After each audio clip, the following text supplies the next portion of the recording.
तो hello future investors, आपका फिर से स्वागत है आपके अपने YouTube channel the call stock पर, जहाँ पर हम सीखते हैं स्टॉक मार्केट रिलेटेड टर्म्स के बारे में। तो आज हम सिंपली सीखेंगे स्टॉप लॉस क्या होता है और इसकी ज़रूरत पड़ी क्यों स्टॉक मार्केट में। ठीक है, तो स्टॉप लॉस नाम से समझ में आ रहा होगा, आपके लॉस को कम करने वाला प्राइस पॉइंट जो आप खुद से डिसाइड करते हैं, जहाँ पर आप क्या कहते हैं बेटर एग्जिट लेते हैं। बेटर एग्जिट मतलब यानी कि आपका एनालिसिस अगर रॉन्ग हो जाता है, ठीक है, तो आप वहाँ से क्या होते हैं बाहर निकल जाते हैं उस ट्रेड से।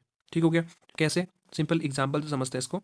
तो मान लो आपने किसी प्राइस पॉइंट पर स्टॉक को बाई किया है, ठीक है, इस प्राइस पॉइंट पर आपने बाई किया है और ये थोड़ा ऊपर जाने के बाद यहाँ से रिवर्स हो गया। ठीक है, तो रिवर्स हो गया तो इसका मतलब क्या है, यहाँ से ये नीचे जाएगा।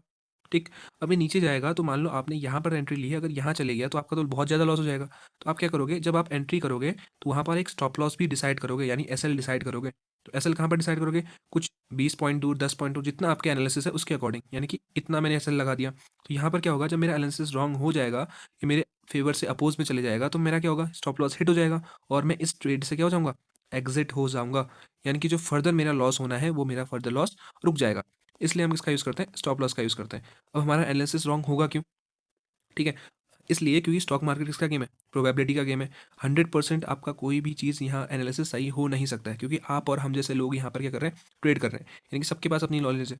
तो यहाँ पर देखो, इसलिए क्या होगा, आपका जो एनालिसिस है वो 70 to 80% ही राइट रहेगा। ठीक है, 70 to 80% तक आप इसको एक्यूरेट कर सकते हैं, लेकिन जो फर्दर 20% है उस दिन आपको अपना कैपिटल बचाना है। तो उस दिन आपके क्या करेंगे यूज़, हमेशा ही तभी यूज़ करते हैं हम एसएल का यूज़ करते हैं प्रॉपर।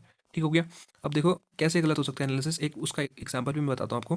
देखो, हमने ट्रेंड लाइन के बारे में पढ़ लिया है, यानी ट्रेंड लाइन ड्रॉ कैसे करते हैं, मैंने हर बेसिक चीज़ उठाई है, हर चीज़ समझाया आपको। तो ये देखो ट्रेंड लाइन ऐसे हम कुछ इस तरीके से ड्रॉ करते हैं। ठीक है, आई बटन पर आपको सिंपली उसका लिंक मिल जाएगा, यानी यहाँ पर चेकआउट कर सकते हैं। मैंने अप ट्रेंड और डाउन ट्रेंड दोनों आपको समझाया ट्रेंड लाइन की हेल्प से। ठीक है, तो देखो यहाँ पर क्या हुआ, तीसरी बार यहाँ पर आया तो यहाँ पर इस स्टॉक को प्राइस को कहाँ जाना चाहिए, ऊपर जाना चाहिए था, लेकिन यहाँ से क्या हो गया, नीचे चले गया। ठीक है, तो मैंने यहाँ पर मान लो इस स्टॉक को बाई किया होगा, इस प्राइस पॉइंट पर अगर मैंने बाई किया है इस स्टॉक को, यहाँ पर मैंने बाई किया है, तो मैं अपने एनालिसिस के साथ एक स्टॉप लॉस भी फिट करूंगा अपने ब्रोकर ऐप में। ब्रोकर ऐप मतलब जहाँ पर आप आपका ट्रेडिंग अकाउंट होगा, यहाँ पर आप अपना ट्रेड प्लेस करेंगे। ठीक है, ये तो पता होगा आपको। तो देखो यहाँ पर क्या होगा, वहाँ पर एक स्टॉप लॉस का ऑप्शन भी मिलता है हमें, जहाँ पर मैं एसएल प्लेस करूँगा। तो यहाँ पर मैंने एसएल प्लेस कर दिया। और मान लो मेरा एनालिसिस रॉन्ग हो भी जाता है, तो मैं छोटा मोटा लॉस लेकर उस ट्रेड से एग्जिट ले लूँगा। ठीक है, और मैं फर्दर लॉस से बच जाऊँगा। तो इससे क्या होता है, मेरा जो कैपिटल है वो सेव हो जाता है। ठीक है, तो इसलिए हम स्टॉक मार्केट में एसएल का यूज़ करते हैं। अगर आप एसएल का यूज़ नहीं करेंगे तो आपका जो अकाउंट है वो पूरा खाली हो जाएगा एक ही दिन में। एक ही दिन में आपका अकाउंट पूरा गायब।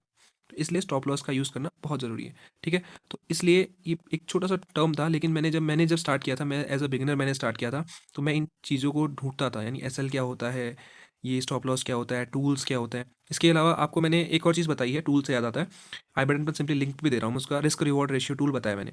तो वहाँ पर मैंने एसएल की बात भी करी है, तो यहाँ पर उसे समझा देता हूँ। यहाँ पर आपको मिल जाएगा वो टूल। अगर मैंने लॉन्ग पोजीशन ली है, बाई चांस मैंने यहाँ पर ली है, ठीक है, यहाँ पर मैंने बाई किया, तो एसएल यानी रेड एरिया एसएल है, तो मैं यहाँ पर इसको प्लेस करके अपना सिंपली कैलकुलेट कर सकता हूँ रिस्क रिवॉर्ड रेशियो। मान लो अगर मैं रिस्क ले रहा हूँ 1 रुपये का, तो मैं टारगेट भी लूँगा 2 रुपये का। ठीक है, यानी 1:2, यानी मैं 10 रुपये का रिस्क ले रहा हूँ तो 20 रुपये का टारगेट लूँगा ही लूँगा, 1:2 लूँगा ही लूँगा। ठीक है, कुछ इस तरीके से हम सेट कर सकते हैं इसको। और एसएल कहाँ लगा सकते हैं हम, सिंपली जो रेड लाइन है, यहाँ पर रेड लाइन है, यहाँ पर इसके नीचे। ठीक है, यहाँ पर हम एसएल लगाया और टारगेट का वेट करते रहा और एसएल का वेट करते रहा।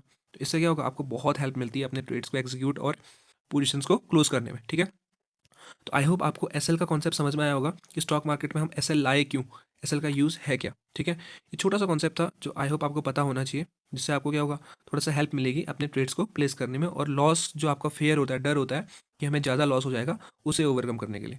तो ठीक है, तो आप मिलते हैं नेक्स्ट वीडियो में, तब तक के लिए ओके बाय। अगर आपको पसंद आ रही है वीडियोस तो आप इसे लाइक कर सकते हैं, चैनल को सब्सक्राइब कर सकते हैं और दोस्तों तक भी पहुंचा सकते हैं शेयर करके, ताकि वो भी सीख पाएँ धीरे धीरे इन टर्म्स के बारे में।